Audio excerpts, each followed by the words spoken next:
nyame kecheme mi banye do manye bi jagblek jagbabo waka jwemo kpakpa mba TV neno ye shian fenfo nemi Saa Mli Dɔkɔɔ do jwemo wo yo o ba bia ke ka ke Saa Mli Dɔkɔɔ mini di Saa Mli Dɔkɔɔ be kome jo ka nuete Saa Mli ni sani aswe alo sani amena me wo mi she di di Saa Mli Dɔkɔɔ be na ba bete tumi na ba kashipe yo wo trouser yo ya wo nika dabi sano jegbe no kasio hale je mo bodie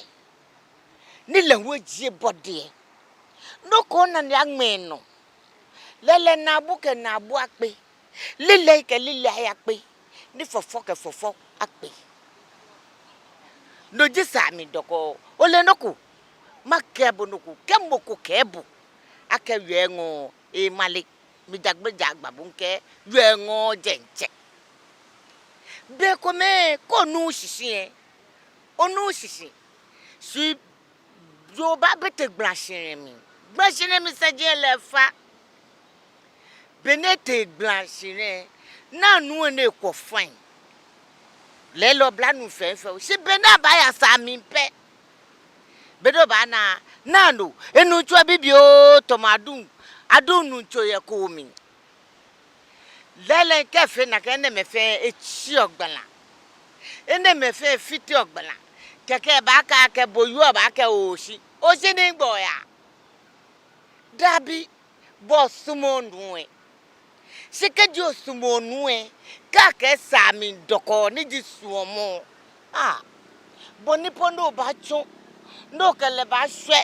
bondo kele ba fe ni nye ba ncho me ke nye ba ye nye na bu ni nye jenta nye ba hwe nye ni nye ba fe ye ikeke nu cho po wo ko he bebebe e bo yo o yo ke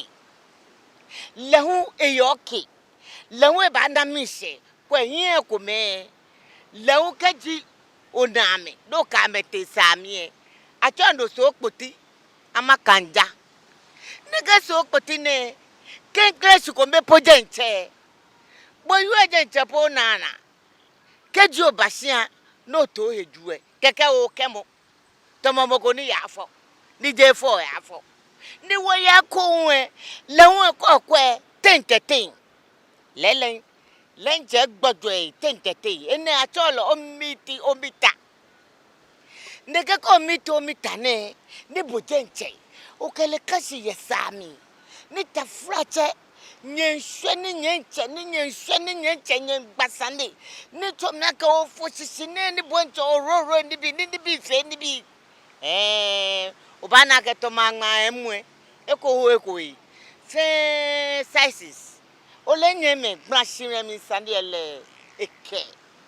kono ko kajemi do kasendo ko kajemi si blanchire mi ke papa Saa Mli Dɔkɔɔ